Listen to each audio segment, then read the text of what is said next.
Salut, moi c'est Eugénie Witz et je te souhaite la bienvenue dans ton podcast Voyage encore.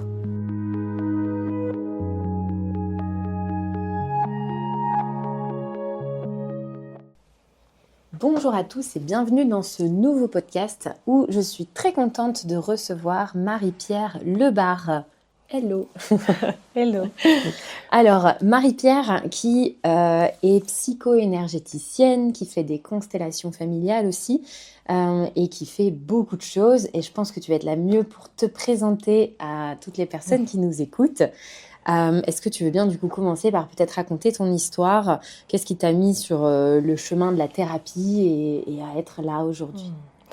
Alors en fait, ce qui m'a surtout conduite, on va se dire, c'est déjà un travail de développement personnel à titre individuel. Dans mon intégrité d'être, je me sentirais pas légitime pour essayer comme je peux et comme je suis d'accompagner chaque jour autant de personnes si moi-même j'avais pas fait un début de parcours initial. T'as commencé tôt Parce que alors?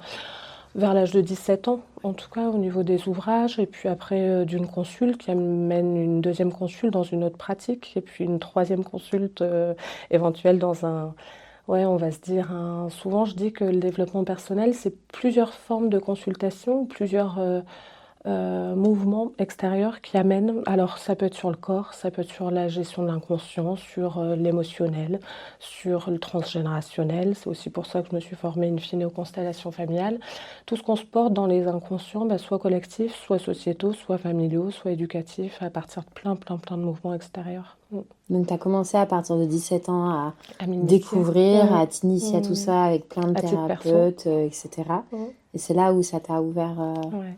Un champ de conscience déjà, pour ma libération entre guillemets personnelle. Je parle jamais de guérison, parce que c'est le but même de la résilience. On s'appuie sur tout ce qu'on a été, tout ce qu'on a aussi vécu en bon et en douleur ou en souffrance. Et puis après on le transmute, en tout cas c'est l'idée. Comme on peut, toujours, avec nos parts de résistance, nos peurs, nos protections. Et voilà, et puis après on essaye de le mettre à contribution. Et du coup, tu t'es formée? Comment ça a été Ouais, du coup, j'ai fait une la suite, psychanalyse personnelle à titre individuel avec une vraie psy, enfin une psychologue. Et puis après, ça m'a amené au niveau des constellations familiales à travers ma maternité, dans ce que je mesurais, ce que je voulais surtout pas transmettre au niveau de mes enfants. Ou en tout cas, voilà, le plus de légèreté possible pour leur cheminement. Et puis après, oui, par bouche-oreille, je me suis initiée à la sophrologie. Après un premier parcours en banque, de 10 années de banque. Et puis Rien à voir. Rien à voir. J'aime bien le parallèle avec la banque. Voilà, c'est ça. On parle de développement personnel, banque. Voilà, donc... Fallait un côté terrien. C'est ça, une structure, mais ça m'a beaucoup appris et beaucoup amené au niveau familial, au niveau personnel, mais effectivement, c'était pas possible pour la suite. Donc, Et qu'est-ce qui t'a amené à te dire je vais être thérapeute du coup? la rencontre, que ce soit dans mon domaine perso ou dans mon domaine pro, même à travers la banque, de constater le mal-être extérieur et individuel. Et puis, du coup, un peu, tu sais, comme un outil à travers, par exemple, la sophrologie, à travers l'hypnose, à travers le MDR, à travers le FT, à travers différentes boîtes à outils pour le mettre à contribution, parce que je pense que c'est une approche globale qui peut permettre une forme de libération. Ok, donc tu es un peu autodidacte en même temps? Tu prends tous tes outils Ouais, partout et... Je pense que c'est quelque chose qui se fait naturellement, tu sais, dans Ouais. une forme de, tu sais, de bilan personnel où tu dis, ah bah oui, ça se tient, du coup ça t'amène à ça, c'est un cheminement progressif. Puis je pense qu'une maturité émotionnelle aussi, tu sais, qui se fait strate par strate. Donc tu es partie de la banque à thérapeute d'un coup comme ça. Donc en fait, pendant que j'étais en banque, sur mon temps perso, ou en tout cas sur mes week-ends, je me suis formée. Donc je suis allée notamment sur Paris, enfin beaucoup sur Paris d'ailleurs, dans un institut qui proposait une multicarte, tu sais, une multifacette, multi-approche. Donc c'était assez pratique. Et en fait, à travers une première formation, ils évoquent une autre formation et tu te dis, ah bah oui, ça serait pas mal aussi. Et On puis s'arrête une autre jamais. formation. Voilà, non, je crois que c'est vraiment illimité. Et souvent d'ailleurs, c'est la difficulté que je peux rencontrer même en séance, où les personnes me disent: «Bah oui, profil thérapeute, mais c'est très vaste». Bah oui, parce que thérapeute, c'est-à-dire prendre soin des autres. Donc je suis la première à dire que même, tu vois, pour moi, une institutrice, c'est une thérapeute. Elle Mmh. prend soin de 30 enfants potentiels avec 30 formats, 30 profils, 30 formes d'intelligence atypiques. Je pense que toutes les institutrices qui nous écoutent vont complètement confirmer ce que tu es en train de dire et je suis hyper d'accord. Non, mais tu vois ce que je veux dire? Ah Il ouais, y a plusieurs façons d'être thérapeute. Enfin, bien sûr, même les aidants, je pense à ça parce que j'écoutais ce matin un complètement. podcast autour des aidants, dans les maladies et cetera. Enfin, c'est du prendre Mmh. soin, c'est de Ouais, sous l'écoute, c'est différentes formes. exactement. Mmh. Mmh, et donc tu proposes aussi de la psycho-énergétique. Ouais, Est-ce que tu peux en parler un peu ouais. plus? Alors sous psycho-énergétique, c'est un peu un terme, voilà, que j'ai modulé parce que je ne suis pas psychologue et j'ai pas pour prétention d'avoir le bagage qui va avec. Énergétique, bah, de toute façon, tout est mouvement, tout est énergie, tout est vibration, donc c'est pareil, c'est très vaste. Moi, l'idée derrière ce que j'ai, étiqueté psycho-énergétique, c'est surtout de la lecture d'âme. Ce que je mets derrière la lecture d'âme, alors selon les croyances, hein, faut déjà, avoir cette perception sur l'ouverture de l'âme possible, donc selon. C'est surtout le potentiel de détailler, pouvoir déterminer dans chaque être et du coup dans chaque vibration unique de personne, tout le potentiel, tout ce que ça peut leur amener et tout ce qu'ils peuvent amener, dans la société à titre individuel ou à titre collectif. Toutes leurs ressources. OK, et ça, tu le fais, toi, en canalisant? Intuitivement, c'est ça, intuitivement, instinctivement, ce que d'autres appelleraient de l'hypersensibilité, de la médiumnité, de l'instinct, de l'intuition, du ressenti. Le Ouais. terme qui correspond à chacun, à chaque être.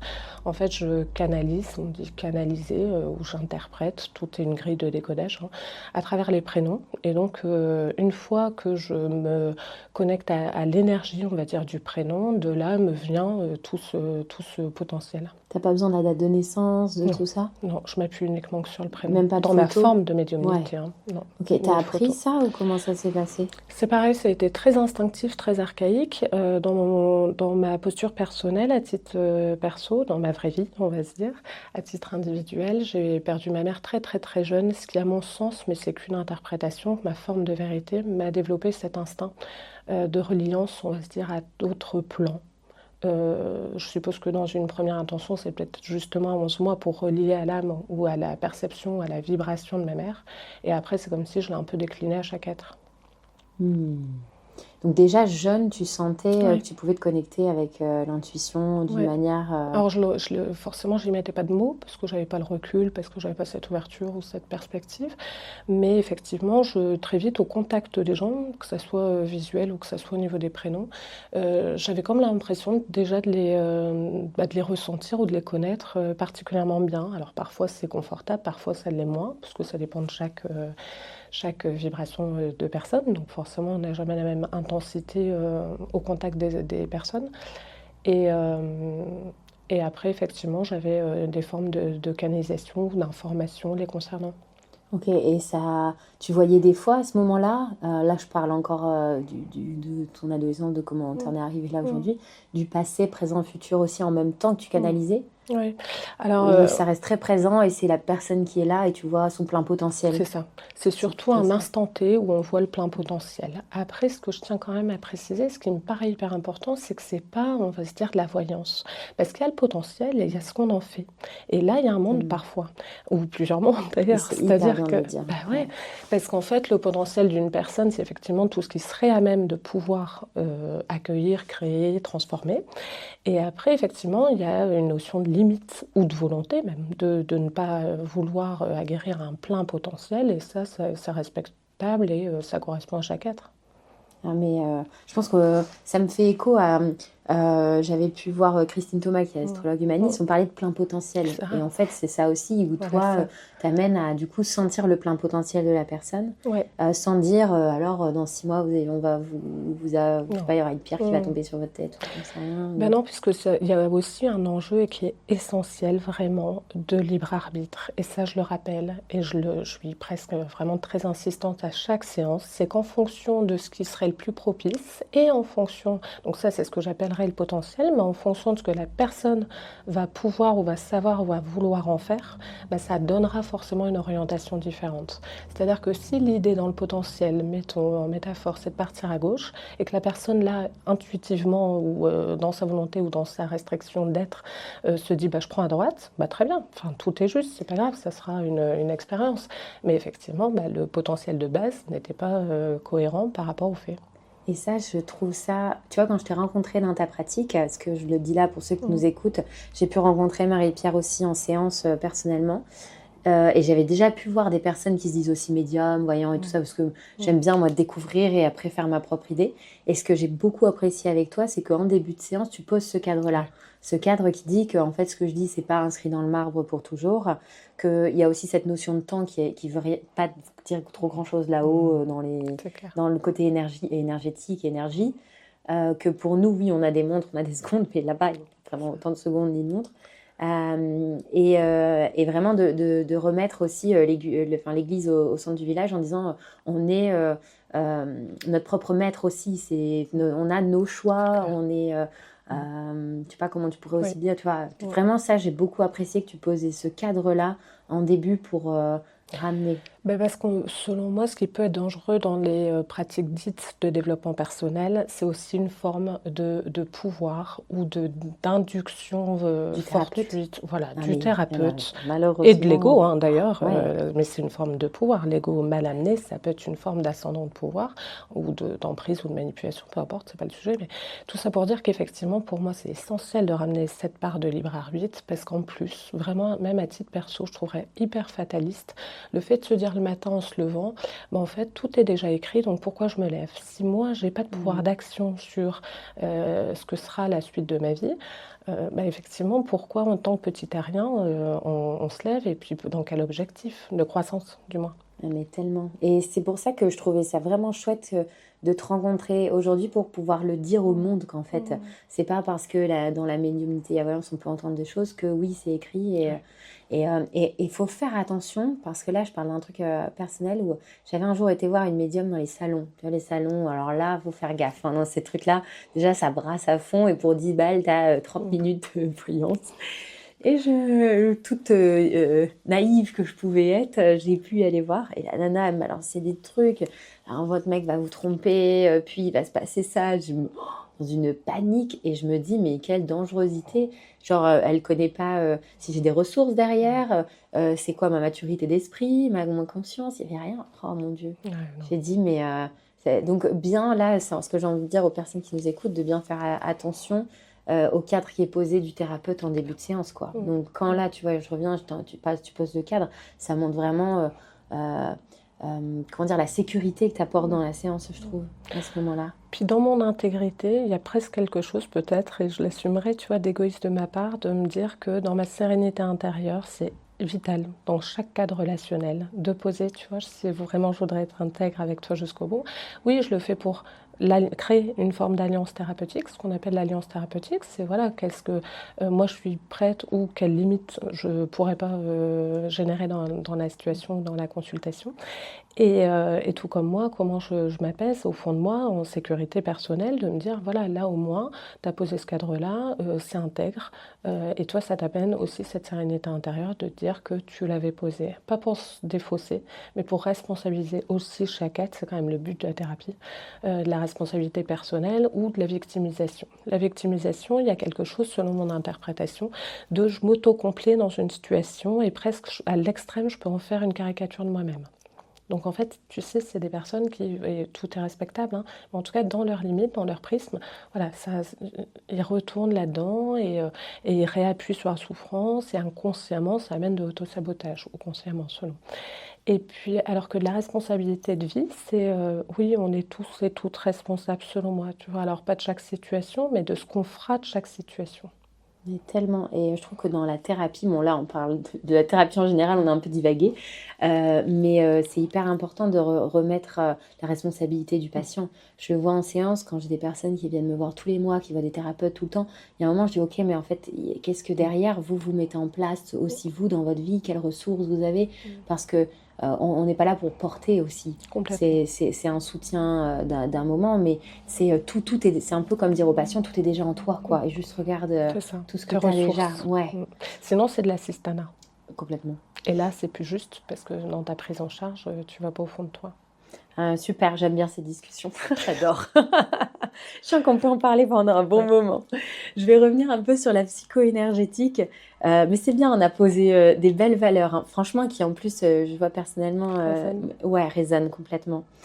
Euh, Si je reviens un peu donc sur la psycho-énergétique, tu dis que tu canalises, que c'est de manière Mm. instinctive. Quand maintenant tu le fais au cabinet, moi c'est quand même une question que je me pose, c'est est-ce que tu as un protocole un petit peu pour te Mm. connecter ou non, c'est direct et Mm. est-ce que dans ton corps il se passe quelque chose qui se connecte? Comment ça se passe? Alors, moi, dans mes rituels, j'essaie en tout cas moi avec moi-même déjà, de le privilégier dans le cadre du cabinet. C'est-à-dire que pour pas que ça soit aussi envahissant dans le cadre personnel. Ouais, c'est ce que je vais te demander. Ouais. Et donc ça, j'essaie d'en faire vraiment une priorité. Et puis après, en fait, le fait d'être dans mon milieu professionnel, donc de travail, alors que c'est quelque chose qu'on pourrait un peu extraporter, pas n'importe où, mais en tout cas dans chaque cadre, c'est déjà important pour moi. Et puis dans la sécurité, dans la sensation de sécurité à travers le cabinet. Ensuite, pour me connecter au niveau, quand j'ai posé justement ce cadre auprès de l'accompagnant, parce que j'ai pas le droit de dire patient, je suis pas médecin, mais en même temps pour moi c'est pas un client, c'est pas de la consommation par rapport à cette notion de responsabilité. Et donc une fois que j'ai posé le cadre, là ça y est, c'est comme si effectivement le fluide se connecte et je déroule. Hmm. Ouais, c'est instinctif. C'est instinctif. C'est instinctif. Mm. Est-ce que tu penses que tout le monde peut arriver à faire ça? Ou que c'est un don et Mm. quelqu'un t'a donné quelque Mm. chose. Mm.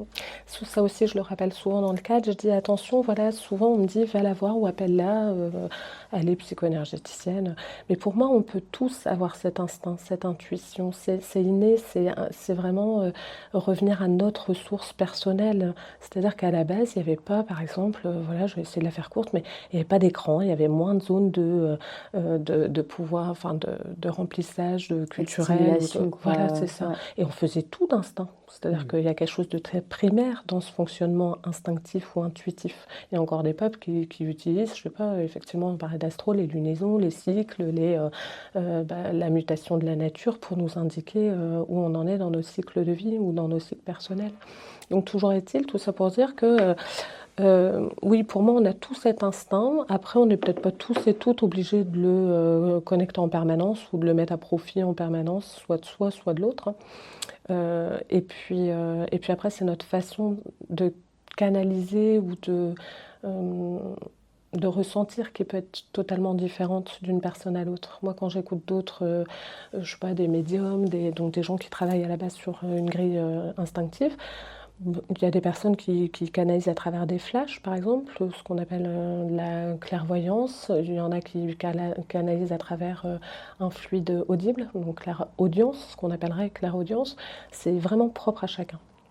Ouais, c'est intéressant quand tu parles de ça. Donc, j'ai été voir il n'y a pas si longtemps que ça une médium qui s'appelle Anne Truffaut. Truffaut, c'est ça, qui est médium. Elle fait des spectacles dans la France entière. Et elle parlait de tous ces états de C'est ça. clairvoyance. Et en fait, elle leur disait que depuis l'Antiquité, même bien, bien avant, ils utilisaient donc les cartes, ils utilisaient, enfin, elle a parlé de plein, plein de manières de faire. C'était hyper intéressant sur le développement et un peu nous, le fait où on met notre intuition de côté, quoi, au Mm, fur et à mm, mesure, malheureusement, mais que là, on voit qu'on a mm, envie d'y revenir. mm. Et donc, pour toi, ce que tu dis, c'est que tout le monde peut le faire, Oui, mais que ça se travaille, c'est ça, et c'est ça. que ça s'ouvre. Mm. Ok, il y a. Ça se travaille, ça s'ouvre et bien sûr toujours dans une volonté de faire avancer les choses avec bienveillance et sans... C'est ce que j'allais voilà, dire. Ouais, c'est ça. Si c'est faut pas qu'il y l'ego ait de qui a déviance, envie quoi. et qui Ouais. dit il faut Mm. pour trouver la solution à machin, souvent Exactement. là, ça Mm. bloque. Ouais. Mais souvent, ce qui nous part de notre intuition, c'est effectivement un mental hyper prégnant. C'est-à-dire que des gens qui sont, et tout se respecte hein, comme forme d'intelligence, mais des personnes qui sont vouées à beaucoup d'analytique, de logique, de sens, d'efficacité, de notion de terre à terre, de besoin de contenu. L'intuition, il y a quelque chose de, on ne peut pas le vérifier, mesurer, quantifier. C'est pas factuel, c'est pas dans la matière. Et ça, effectivement, c'est pas forcément accessible aussi facilement. Tout le monde a les ressources, mais après, je suppose qu'il y a des personnes qui ont plus de facilité pour y accéder. J'ai une métaphore quand j'explique ça aux gens. Je dis c'est comme conduire, tout le monde peut le faire, sauf qu'il y en a qui vont passer leur permis, ils vont devenir Michael Schumacher en 2 secondes. Il y en a d'autres qui vont passer 6 fois leur permis avant de C'est l'avoir. ça. Ouais, c'est ça. C'est ça. Souvent, quand les gens ils demandent sous cette forme de don, je réponds ça. Ils font ah ouais, ok. Oui, c'est ça. C'est bien résumé. Une petite métaphore sympa. Et du coup, en extérieur, est-ce que tu vois aussi des choses que tu n'as pas envie de voir, entre guillemets? Ça arrive? Ouais, ça, j'ai appris à couper. Ouais, avec le temps. Ouais, C'est avec ça, le c'est temps. avec le fait d'apprendre, de canaliser. Bah, puis aussi dans comme une une notion de gymnastique, quoi. consentement, parce qu'en fait, qui moi je serais, je trouve que ça peut être hyper intrusif. C'est pour ça, tu sais, quand tu revenais sur le cadre, bah oui, mais en fait, mon cadre, effectivement, est le cadre de l'autre, le respect de l'intégrité de l'autre. C'est-à-dire que l'autre personne, si elle n'est pas en demande, qui moi je serais, pour pouvoir m'autoriser à aller de façon intrusive, scanner son potentiel, ça lui appartient, elle n'est pas en demande. Ça me parle tellement ce que tu dis. J'adore les notions qu'on est en train d'aborder. Parce qu'en soi, en ostéo, on fait la même chose. Quand je pose la main, je demande alors intérieurement l'autorisation d'eux. Et c'est intéressant parce qu'on peut même voir que des fois, certains patients vont dire oui, mais leur corps dit totalement non. Et je dis, ok, est-ce que vous êtes sûr? Et là, ils font, ah ouais, peut-être qu'en fait, non, peut-être pas trop. D'accord, juste, c'est ok. Ouais. Et de vraiment d'être dans ce ressenti et cette écoute de c'est quoi un vrai oui, c'est quoi un vrai non. Et de ce consentement, c'est primordial, quoi. C'est le respect, la Ouais. relation. Complètement. Merci pour ça. Du coup, une séance, ça ressemble à quoi avec toi concrètement? Comment ça se passe? Alors, j'ai cette chance que je mesure tous les jours de travailler par bouche-oreille. Donc, en général, quand les personnes arrivent dans le cabinet, c'est déjà qu'ils se sentent pas forcément en confiance, mais en tout cas, ils ont entendu parler d'une personne qui connaisse la pratique. Donc, ils n'arrivent pas en terre inconnue, mais en tout cas pas inconnue non plus. Et puis, donc, ils s'installent, on est en cabinet. Je travaille pas du tout sur le corps, donc vraiment que dans le phrasé, dans le verbal. Donc, autour d'un bureau, d'une table. J'autorise l'enregistrement, comme ça, si derrière ils veulent s'en réimprégner, il n'y a aucun sujet. Et puis en fonction de l'évolution de leur potentiel, de ce qu'ils mettent en exergue ou pas, ils pourront constater leur chemin d'évolution par rapport à ce qu'on avait pu poser un peu comme sommaire de potentiel de vie. Ouais, tu vois ce que tu peux dire et pas dire, c'est ça? Ouais. Ok. Et puis en début de séance, je pose cette proposition de cadre. Et puis après, effectivement, dès que j'ai le prénom, je leur demande leur accord. Je dis voilà, est-ce que c'est bon là, on peut y aller? Ils me disent oui, sinon. Et puis après, je déroule. Franchement, oui, en fait. Et après, je déroule, mais oui, de façon autonome, on va se dire, où je dis aux personnes, je préfère canaliser en première et après on en débriefe ensemble, pour avoir la sensation de rester neutre. Alors que si je me sens déjà influencée par leur récit ou par leurs questions qui pourraient déjà m'orienter, je trouve pas ça hyper intègre vis-à-vis des gens, parce que j'aurais cette peur, mais personnelle, qui m'appartient, de plus savoir dissocier ce qui appartient à l'interprétation du mental par rapport à ce qu'ils m'ont posé, donc dans le mental, ou à l'interprétation du fluide, de l'instinct, et du coup du vrai potentiel de l'âme. Et du coup, tu l'entends dans ta tête et tu répètes tout haut les phrases? C'est ça. En fait, je l'entends et du coup, je prends des notes, ils repartent avec. Je garde absolument rien de mes consultes, puisque ça ne m'appartient pas. C'est juste, je dis souvent, je vulgarise en disant, je fais antenne relais entre le potentiel de votre âme, le plan terrestre et vous-même. Donc, je diffuse, c'est tout. Et tu leur dis qui elles sont, leurs valeurs, leurs besoins, ça marche. Qui elles sont, pas forcément, mais en tout cas, le potentiel qu'ils pourraient argumenter, mettre en exergue dans leur vie. Et c'est pas forcément ce qu'ils sont vraiment. Ou alors mettre en lumière ce qu'ils n'ont pas l'impression d'être. Ok, c'est-à-dire? Alors voilà, c'est-à-dire, parfois on a une boîte à outils qui est extraordinaire, mais tant qu'on ne sait pas qu'on a ces outils-là dans notre boîte à outils personnelle, on ne risque pas de les mettre en pratique. Donc c'est leur dire leur qualité, leurs ressources, leur facilité, leur dominance. Ok, sur tous les plans, perso, pro, familial. Alors à la base, moi je parle de mission de vie, ce que d'autres appellent chemin de vie, défi de vie, selon le terme de chacun, ils se l'approprient. Et puis pourquoi ils seraient venus expérimenter la vie, ou leur incarnation selon les croyances, donc je dis toujours les deux termes. Vie, s'il n'y aurait qu'une notion de ce cycle-là, du plan de réalité où on est actuellement en train de discuter, et incarnation si potentiellement la personne pense qu'il y a plusieurs cycles de vie possibles. Et à partir de là, on fait tous les potentiels en pro, donc une dominante intellectuelle dont on parlait il y a un instant, et le perso, donc le couple, les enfants, l'univers familial. Tu vois tout. Ok, c'est Je pas sais pas mal si je vois ça. tout, mais c'est Ouais, je veux dire, ça brasse déjà pas mal de sujets. ouais. Ça dure combien de temps? Entre 1 heure et 1 heure et quart. Ok. Mm. T'as plus trop de voix après. Au bout d'une heure, ah bah, ça Je va. limite mes consultations effectivement Ouais. sur la journée. Oui, même pour ton énergie, Ouais. comment ça se passe Mm. justement Mm. après? Tu te sens fatiguée? C'est comment pour toi? Ça peut vite être énergivore parce qu'effectivement, moi, on va se dire, décorpore, c'est un grand terme, mais en tout cas, effectivement, j'essaie de sortir de mon individualité d'être pour aller chercher le potentiel de l'individualité en face de moi, donc, qui me sollicite. Et ça, effectivement, ça peut être prégnant. Ok, mais on est d'accord, ça te fait pas rentrer dans un état de conscience modifié Non, total. non, c'est pas une transe Voilà, c'est telle ça, que. c'est pas une transe Mm, totale. mm, Tu restes maître, mais c'est comme si tu ouvrais un canal en toi qui te permettait c'est ça. d'avoir accès. Moi, je dis souvent, c'est juste un fluide qui me traverse pour Ouais. que je vous le relie.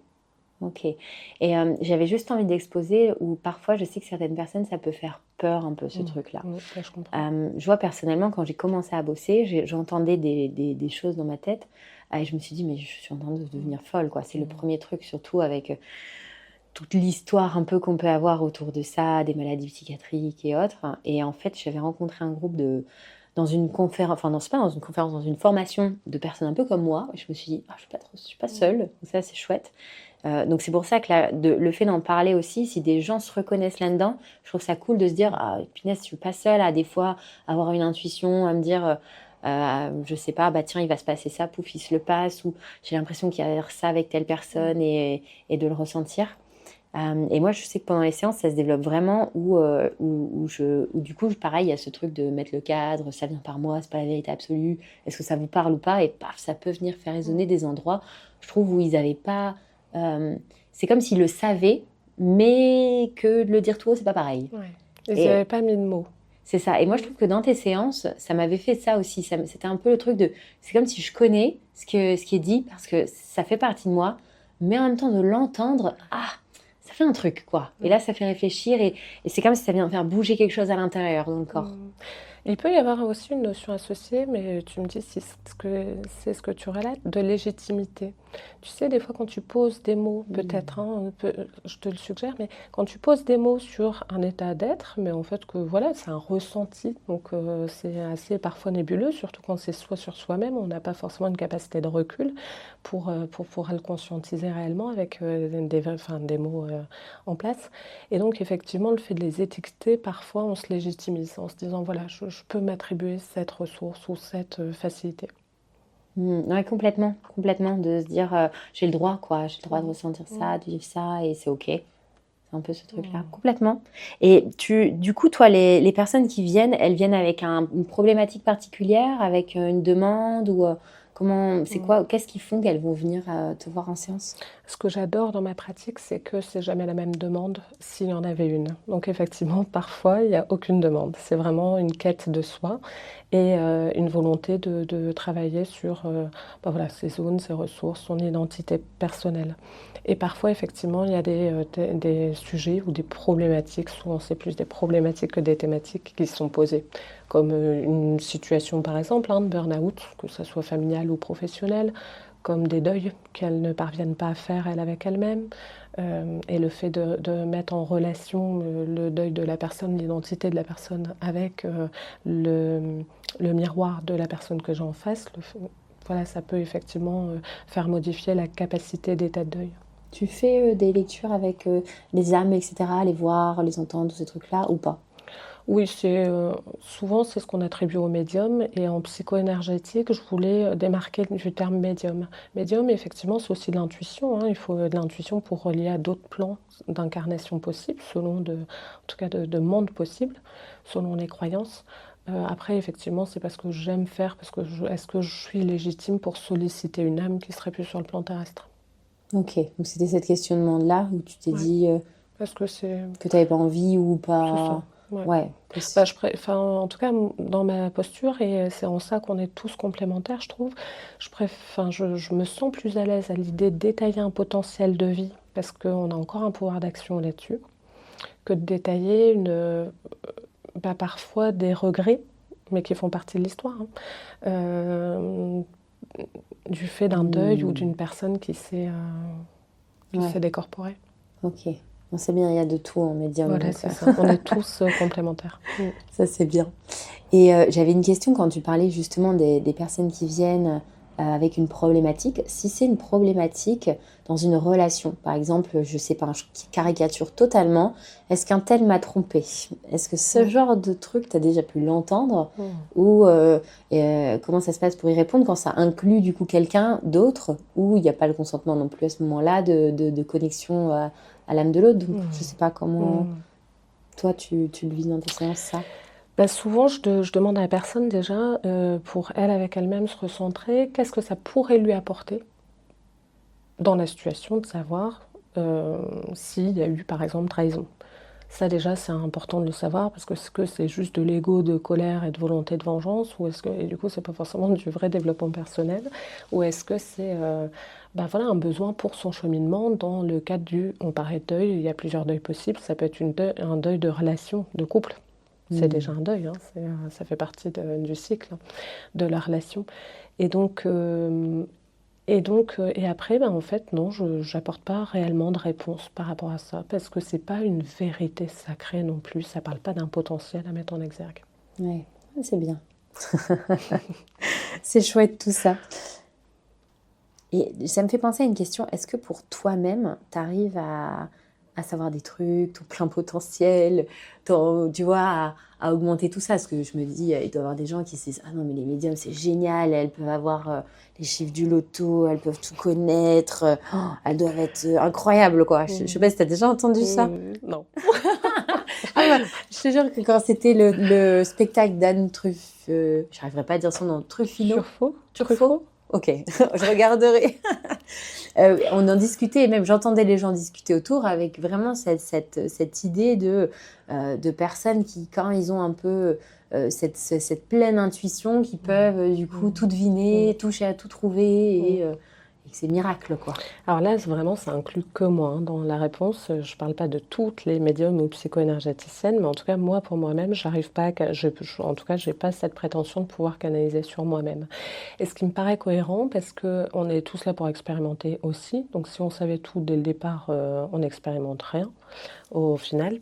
Et puis, euh, et puis parce que j'ai pas de capacité de recul, je suis pas neutre, parce que j'ai toute la charge émotionnelle, historique, familiale. Donc, c'est pas factuel. Ouais, donc sur toi, ça Je marche. canalise pas. Ouais, pas. Non.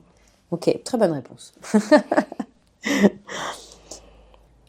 Du coup, je reviens aux séances que tu proposes. Et il y avait une question quand même que je me posais, c'est que des fois, je vois des personnes qui peuvent rester dans des problématiques de vie, on va dire.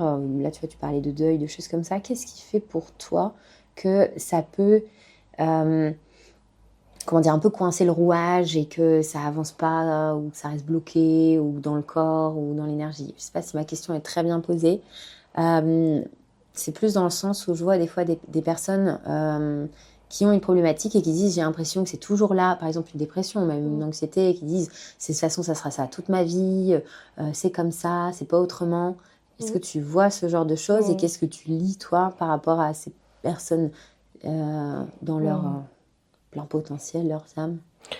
En fait, il y a le potentiel et effectivement, c'est là où je disais que l'idéal, c'est d'arriver en approche globale au niveau du développement personnel. Parce que parfois, en potentiel, moi, je vais pouvoir soulever l'idée que là, par exemple, dans le transgénérationnel, tu as toujours des deuils, mettons, sur le premier enfant. Tu vois, il y a des choses de répétition, ou effectivement des dépressions saisonnières.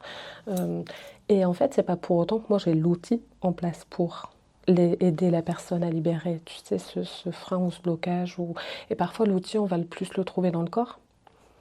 puisque voilà, je m'adresse à une ostéo, tu le sais beaucoup mieux que moi, mais voilà, ça peut être. Et donc là, je route sur une approche d'un confrère, voilà, d'un thérapeute qui travaille essentiellement sur le cellulaire et le corps pour essayer de faire cette alliance entre ce qu'on a pu percevoir dans le blocage émotionnel et qui est relié au niveau du corps, ou de la kinésiologie, ou d'autres techniques, ou de la microkiné, enfin, ou voilà, beaucoup d'autres pratiques qui est plus axée sur la matière.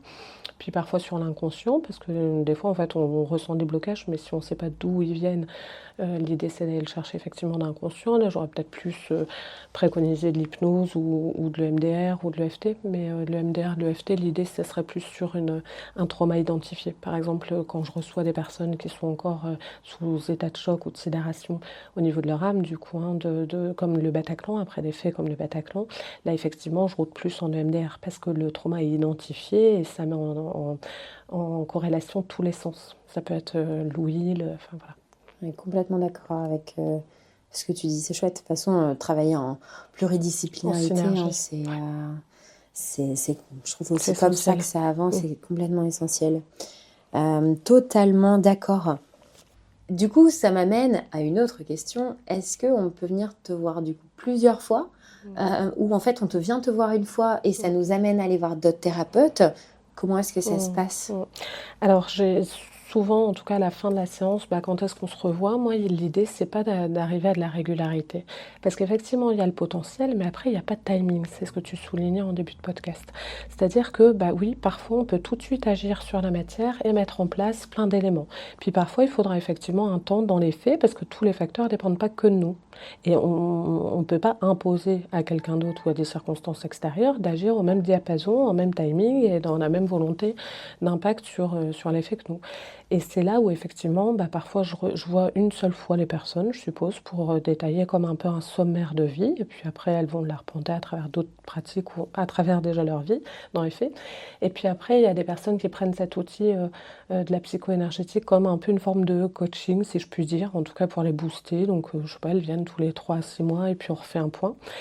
Et donc sur l'approche des faits et le potentiel à venir par rapport à des situations, par rapport à des thématiques la plus identifiées, c'est moins général qu'à la première séance. Et parfois une fois par an, comme voilà, pour se donner un nouvel axe pour l'année à venir. Ouais, moi j'avoue, j'aime bien venir une fois par an. Ça, c'est vrai que ça donne un peu comme un bilan, comme quand on est en fin d'année, on se dit je vais faire mon petit bilan pour aller voir un peu où j'en suis, etc. Je trouve ça vraiment chouette à faire. D'ailleurs, je vais reprendre rendez-vous avec toi. On fera ça à la fin.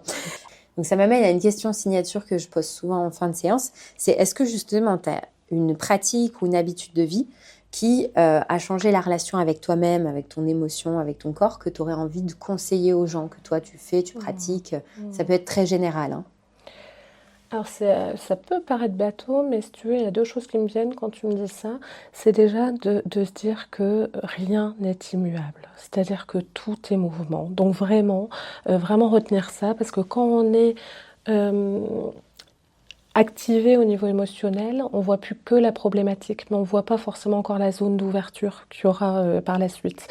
Et tu vois, pour revenir sur ma carrière en banque, quand je te disais, ça m'a aussi amené de la structure et voilà, beaucoup de pistes d'ouverture. Il y avait une dame de 94 ans, elle s'appelait Sarah, il y a 10 ans donc. Et puis un jour, donc je la consulte voilà, pour une gestion bancaire, peu importe. Et elle me dit, mais vous savez Marie-Pierre, demain il fera soleil. Et je retiens ça, tu sais, comme un peu un mantra personnel quand je suis dans une difficulté, alors personnelle, professionnelle ou voilà, peu importe ce que ça concerne. Et je me dis, Marie-Pierre, demain il fera soleil. C'est-à-dire vraiment de garder cette énergie d'espoir où tout est mouvement. Donc effectivement, demain la thématique et du coup la vibration et du coup l'intensité et l'intention moi-même que je vais donner dans la légèreté du sujet là qui m'accable, demain ça sera totalement différent. Et vraiment de garder ça en mémo, de se dire oui là ça me paraît fataliste et ça me paraît insurmontable et puis en fait il n'y a jamais de drame. Ouais. In fine on sort de tout. Tout est mouvement, tout est haut et Tout bas. est mouvement. S'il y a un bas, c'est qu'après il y a un haut. Et en revanche, tu vois, j'aime me dire, alors je n'ai pas toujours, attention, hein, je reste humaine et je n'ai pas toujours cette relativité au moment où, mais effectivement j'aime me dire, attends Marie, voilà, une fois que si tu changes ta perception par rapport à ça, qu'est-ce qui sera? Alors si tu te plombe à te conditionner dans quelque chose de fataliste, te dire que de toute façon c'est horrible, ça restera horrible, bah, tu coupes déjà, tu sais, la capacité d'action sur la chose. Ah, mais complètement, tout est une question de perspective.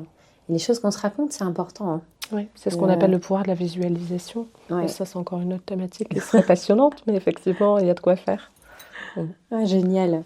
C'est tout bon pour toi. Merci beaucoup. Ouais, merci beaucoup pour ton temps, pour cette générosité de partage.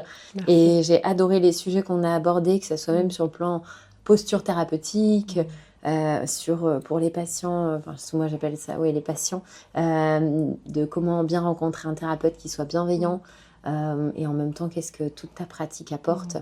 Peut-être une petite séance pub là à la fin. Est-ce que donc on te retrouve sur l'île? Est-ce que tu fais aussi du visio? Oui, je travaille avec voilà, autant de canalisation en distanciel qu'en présentiel. D'accord, on prend rendez-vous avec toi du coup sur ton site internet, hein, c'est ça? Ok, donc même s'il y a des personnes dans le sud qui nous écoutent ou autre, pas de problème. Pas de souci. Et ben ça c'est génial. Merci beaucoup. À toi, à bientôt.